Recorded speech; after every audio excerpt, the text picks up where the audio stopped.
So today, we're diving into a really fascinating first-person account of a profound spiritual experience. But this isn't just about faith. It's about something we can all relate to, that very human need for certainty.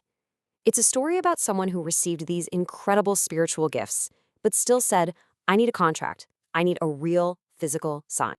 Right off the bat, you're hit with this very formal, almost poetic language.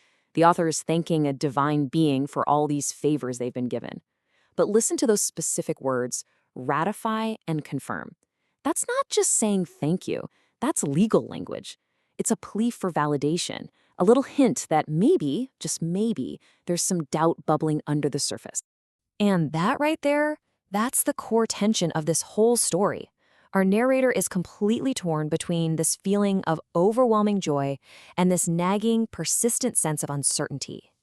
And here, you can actually see a piece of the original text. Seeing the words on the page like this just reminds you, this isn't some ancient myth. This is a deeply personal journal, a record of a very real internal struggle that's about to lead to something truly incredible. This really lays it all out, doesn't it? On the one hand, extreme joy. They feel blessed. But on the other hand, they're actually complaining. They want a solemn contract. It's this deep desire for absolute, undeniable certainty. And I think we can all kind of get that, right? And let's be super clear here. This wasn't because they lacked faith. Not at all.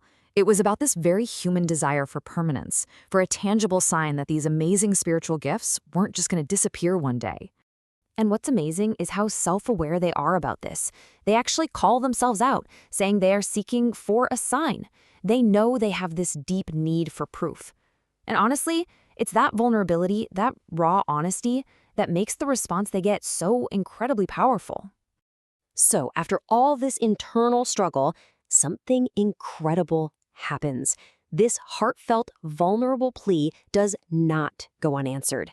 The story takes a sharp turn here, moving from inside the narrator's head to a direct, divine interaction. And the response? It's so clear, so direct. It's basically, okay, enough complaining, come here, you want confirmation, you're about to get it. This is the moment everything changes. The plea has been heard, and it's being answered.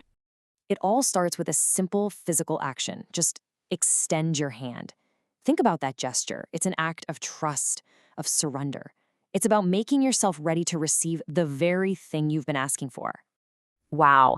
I mean, just picture this for a second. The narrator's hand is literally placed inside the divine heart as the promise is being made. You can't get much more intimate or powerful than that. This is an image of total unity, of absolute security, the very thing our narrator was so desperately looking for. And this is where we get to the main event. The whole reason we're talking about this today? The confirmation doesn't just come in words.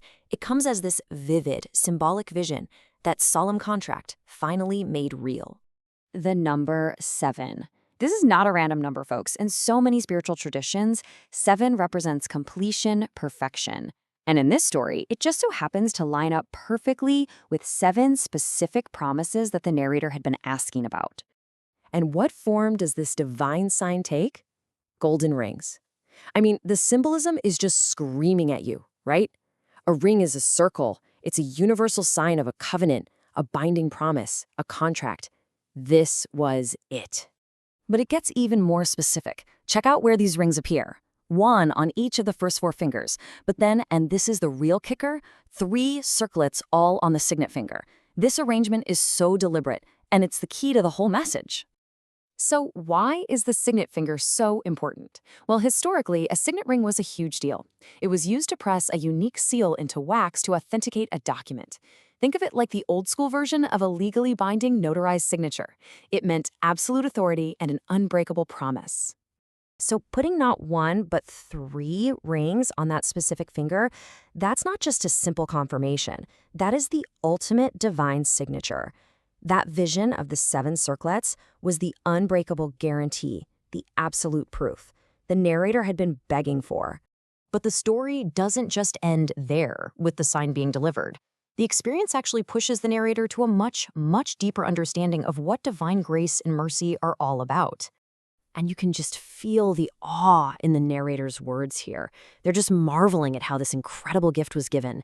It wasn't because they were worthy or perfect, but in spite of what they saw as their own flaws, their own vile degeneracy. And this all boils down to the central lesson of the entire experience. First, divine mercy isn't something you earn. It's given freely, even when we feel unworthy. Second, the right way to respond is just to accept these gifts with humility. And finally, the real goal isn't to be perfect, but to have complete confidence in that mercy. And this is the ultimate shift in perspective.